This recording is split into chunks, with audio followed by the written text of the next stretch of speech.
ဒီခါတော့မြန်မာနိုင်ငံအကြောင်းပြောရအောင်မပြောရင်သိမှာမဟုတ်အကြောင်းပြောရအောင်မြန်မာနိုင်ငံကအခုဆိုရင်နိုင်ငံတကာနိုင်ငံတွေမှာမြန်မာနိုင်ငံအနှိမ့်ဆုံးလို့ဖြစ်နေတဲ့အဆင့်အထိရောက်တော့မယ်သူများနိုင်ငံတွေဆိုရင်တိုးတက်လိုက်ကြတာမြန်မာနိုင်ငံကြောင်းကအနှိမ့်ဆုံးဖြစ်လို့အောင်အနှိမ့်ဆုံးတော့ပြောရအောင်ဖြစ်နေနော်ဘယ်ဆိုရမယ်တက်လာဒီပုံစံပဲဒီပုတ်တွေကဒီပဲနော်ရောက်မှအသုံးမကျအောင်ဒီပုံစံတွေပဲတက်လာတဲ့အစိုးရနော်ဒီတိုင်းပဲအခုလက်ရှိ MND အစိုးရဒေါ်စုဟာဒီပေါ့အဲ့ပါတီအစိုးရအုပ်ချုပ်တဲ့ဒီတိုင်းပဲနော်ဟာမှတတိယတိုးတက်ဆိုတာမရှိဘူးပြောလိုက်ရင်တော့ဂျိုးပြောမိုးပြောပြောချလောက်ကြဘူးတော့နော်အပြောတော့စိတ်မှန်အကားတော့ချုပ်မှန်ဆိုတာပေါ့ဒေါ်စုကြီးရဲ့ကောင်းစဉ်းစားအောင်နော်အားနေဟိုနိုင်ငံအလဲသွားလိုက်ဒီနိုင်ငံအလဲသွားလိုက်ဟိုဝန်ကြီးကသဆွေးနွေးလိုက်ဒီဝန်ကြီးကသဆွေးနွေးလိုက်ဒါတွေပဲလက်ဆောင်ရမလုပ်နေပါနဲ့နော်သွားဆိုတာဘာအကြောင်းညာအကြောင်းကလားအကြောင်းဆွေးနွေးတာလားဘင်္ဂလီတွေကိုမြန်မာနိုင်ငံခေါ်တင်ဖို့အကြောင်းဆွေးနွေးတာဆွေးနွေးတာလားဘာမှမသိဘူးနော်လိုက်ရမသွားရင်အာရနော်အာရဆိုတော့နော်လမ်းမတလားနေနဲ့မြန်မာနိုင်ငံမှာရှိတဲ့မြန်မာနိုင်ငံမှာပြုပြင်ရမယ့်အရာတွေကအများကြီးနော်အဲ့ဒီအရာတွေကိုပြန်ပြီးတော့ပြုပြင်ပါအောင်ပြုပြင်လိုက်အောင်နော်အဲ့ဒါမှမြန်မာနိုင်ငံတိုးတက်မှာနော်မြန်မာနိုင်ငံမှာပြုပြင်ပြောင်းလဲရမယ့်အရာတွေကိုမပြုပြင်ပြောင်းလဲရင်မြန်မာနိုင်ငံတော့မတိုးတက်ဘူးအမှဒီမိုကရေစီပဲအယူတွေတင်ထားနေကြတယ်ဒီမိုကရေစီပဲယူပြီးတော့ဘာမှမပြုပြင်မပြောင်းလဲရင်တော့ဘလောက်ပဲဒီမိုကရေစီနဲ့ကောင်းတဲ့အမှုဝါဒကျင့်သုံးတယ်ဒီမပြုပြင်ပြောင်းလဲတဲ့နော်စိတ်ဓာတ်တွေစီကံတွေမပြုပြင်ပြောင်းလဲရင်တော့မြန်မာနိုင်ငံတိုးတက်မှာမဟုတ်ဘူးမြန်မာနိုင်ငံမှာစီမဲ့ကမ်းမဲ့ဟာအများကြီးနော်အဲ့ဒါတွေကပြုပြင်ပြောင်းလဲမှာနော်ဟိုမှာလူမှုရေးတို့နော်စီးပွားရေးတို့နော်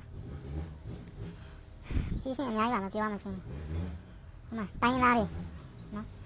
်ဒီလောက်များတဲ့တိုင်းသားဘယ်တော့ဒုက္ခနေတဲ့မြန်မာနိုင်ငံတိုင်းသားတွေလောက်များတဲ့တိုင်းသားအဲ့တိုင်းသားတွေစိတ်တက်ကိုလည်းတစုတစည်းတဏီတစ်မျိုးလည်းဖြစ်အောင်ကြံပြီးတော့ပြုပြင်လိုက်ပါပြုပြင်ကြပါ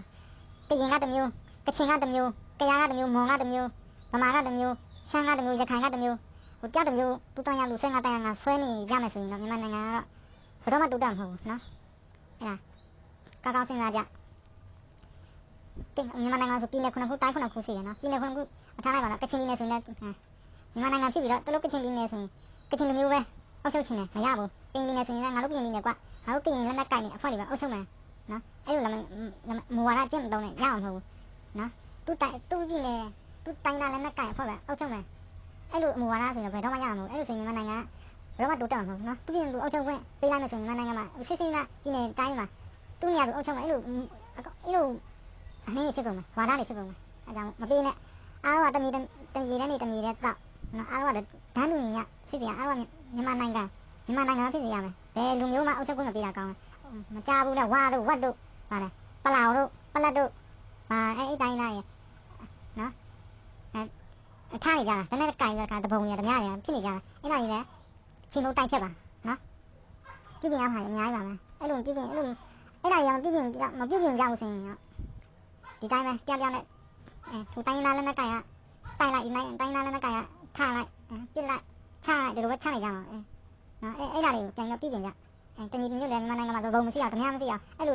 လက်နဲ့ကင်တိုင်းလာလက်နဲ့ကင်တောင်းကျမ်းလူတွေမရှိအောင်မြန်မာနိုင်ငံကိုမြန်မာနိုင်ငံကစစ်တပ်နဲ့ပဲတညီလည်းဖြစ်အောင်အုပ်ချုပ်ညတအုပ်ချုပ်စစ်တပ်ဆိုတာကလည်းမကောင်းစစ်တပ်မှာဆိုရင်စစ်သားနိုင်မကောင်းကောင်းတဲ့လူရှိလို့မကောင်းလူရှိတယ်မကောင်းလူတွေကိုနော်မကောင်းလူတွေကိုပြောပါအကောင်လုံးချုပ်ပြီးစစ်တပ်မကောင်းပါဘူးဆိုတော့ဆက်လို့လူရစကားပြောကြတယ်အဲ့များသောအားဖြင့်တချို့တိုင်းသားဆိုစစ်သားတွေကိုမုန်းတဲ့တိုင်းသားတွေရှိကြတယ်အဲ့မလို့ပြထားမှာစစ်တပ်ဆိုတာနိုင်ငံအုပ်ချုပ်တဲ့စစ်တပ်နော်စစ်တပ်ကမကောင်းလို့ဆိုမကောင်းလို့ဆိုစစ်သားတိုင်းမှာမကောင်းလို့ဆိုကောင်းလို့ရှိတယ်မကောင်းလို့ရှိလို့ကောင်းလို့ရှိတယ်အဲ့မကောင်းလူတွေကိုမကောင်းလို့ပြောအရေးယူဒါပဲတရားမကောင်းတိုင်းအကောင်လုံးခြုံရမပြောနဲ့နော်အဲ့ခွချတိုင်းတိုင်းခွချတိုင်းသားတွေလည်းမြန်မာနိုင်ငံအများကြီးပါပဲမရှိလုံးညီညွတ်မြန်မာနိုင်ငံမရှိလုံးညီညွတ်မတိုးတက်ဆိုရင်တော့ဒီလိုပဲဆင်းရဲနေပါပဲစီကံမရှိဘူးတိုးတက်ဘူးစီကံမရှိဘူးမညီညွတ်ဘူးမရှိရုံကြောင့်ဆိုရင်မြန်မာနိုင်ငံမတိုးတက်ဘူးဒီလူတွေပို့ပြီးဆင်းရဲနေကြပါမယ်ဆင်းရဲသူများနိုင်ငံမှာအလုပ်တလောရမှာကျွန်တော်ဖြစ်မှာပဲကျွန်တော်တို့တလောရအများနှိမ့်ခံရမှာဆဲခံရမှာအဆူခံရမှာအနှိမ့်ခံရမှာပဲနော်ကိုတိကျ နော်အဲ့အဆဲအဆူအနှိမ်ခံရတဲ့ဘဝရောက်မှငါတို့ကဒီမှာနဲ့ငါလဲလောရတာအဆဲအဆူအနှိမ်ခံရတယ်ဗလားဆိုတာအဲ့တော့ကြမှာအနောင်တမရကြနဲ့နော်ဒီမိုကရေစီနိုင်ငံရေးသမားတွေရတယ်နိုင်ငံရေးတစ်ခုပဲလုပ်ပြီးတော့ကျန်းဟာတွေမမြင်တော့နိုင်ငံရေးမလုပ်ကြပါနဲ့ပြောလိုက်တော့ဒီမိုကရေစီပဲရောရည်တိတ်မထားဒီမိုကရေစီပဲမတ်မောနေကြတယ်နော်မနိုင်ငံကဘာတွေပြုပြင်ပြောင်းလဲရမှာဆိုတာသိချစဉ်းစားကြစီကန်းစီကြပါနော်သစ္စာစီကြပါစီကန်းဆိုတာကလည်းခုမှလမ်းသွားရင်လမ်းမှာအမှန်ပြရဘူးခွန်စာကြကွန်တို့ပြစ်ကနေလမ်းပြီးမှမထွေးရဘူးနော်ပြောရရအများကြီးပဲနော်အဲ့ဒါတွေပြုပြင်ပြောင်းလဲကြပါအဲ့ဒါတွေပြုပြင်ပြောင်းလဲပြီးမှနော်အဲ့ပြုပြင်ပြောင်းလဲရမယ့်ဟာတွေပြုပြင်ပြောင်းလဲကုန်မှမြန်မာနိုင်ငံတိုးတက်မှာပါနော်နောက်စစ်ပြီးတော့မြန်မာနိုင်ငံဘင်္ဂလီကလားပြဿနာအဲ့ကလားရရတယ်တမှုမြန်မာနိုင်ငံကလားမရှိတာကောင်းတယ်ဒီဆောက်ကလားအစင်းနေများဆောက်ပြဿနာတွေတော့တက်နေမှာဆောက်ပြဿနာတွေတိုက်နေဒီလိုပဲဘာသာတွေ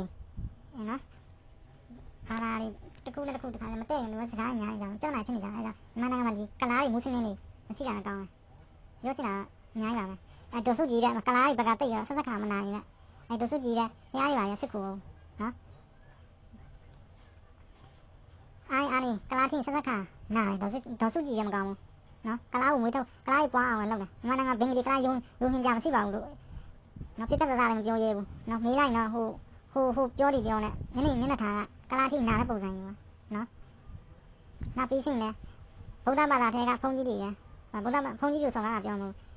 ဘာသာတရားကိုချစ်ပါမြန်မာနိုင်ငံမှာဗုဒ္ဓဘာသာကြောက်ွယ်ရခြင်းအကြောင်းလဲဒီဗုဒ္ဓဘာသာထဲကဘုန်းကြီးတွေကဗုဒ္ဓဘာသာကိုပြန်ဖြတ်နေတဲ့ဘုန်းကြီးတွေကြောက်နေပါတယ်ဒါဘုန်းကြီးတိုင်းကိုဆိုလို့နော်ပြောရမှာမဟုတ်ဘူးဘုန်းကြီးလည်းပါတယ်အဲ့လူတွေလည်းပါတယ်ကလားထင်းကလားဘက်ကဆက်ဆက်ခါနာတဲ့နော်ဗုဒ္ဓဘာသာထဲကဗုဒ္ဓဘာသာလူမျိုးတွေရဲ့မကောင်းတဲ့ဗုဒ္ဓဘာသာလူမျိုးတွေလည်းပါတယ်အဲ့ဘုန်းကြီးတွေအဲ့ရင်းနှီးတွေလည်းပါတယ်နော်အဲ့ဒါမျိုးဘာသာသာသနာကိုလည်းအမြတ်တနိုးထားပါကြကြလေးမြန်မာနိုင်ငံမှာဗုဒ္ဓဘာသာကနော်ပြောင်းလဲသွားရမှာစိုးကျင်နော်အဲ့ကြောင့်မြန်မာနိုင်ငံကလည်းဗုဒ္ဓဘာသာကိုလည်းတတ်ဖို့ထားပါကြားလေးနော်ဗုဒ္ဓဘာသာမပြောင်းကြအောင်လုပ်ကြပါနော်အားလုံးပဲကျေးဇူးတင်ပါတယ်နားထောင်ကြတဲ့အတွက်ဒါပါပဲ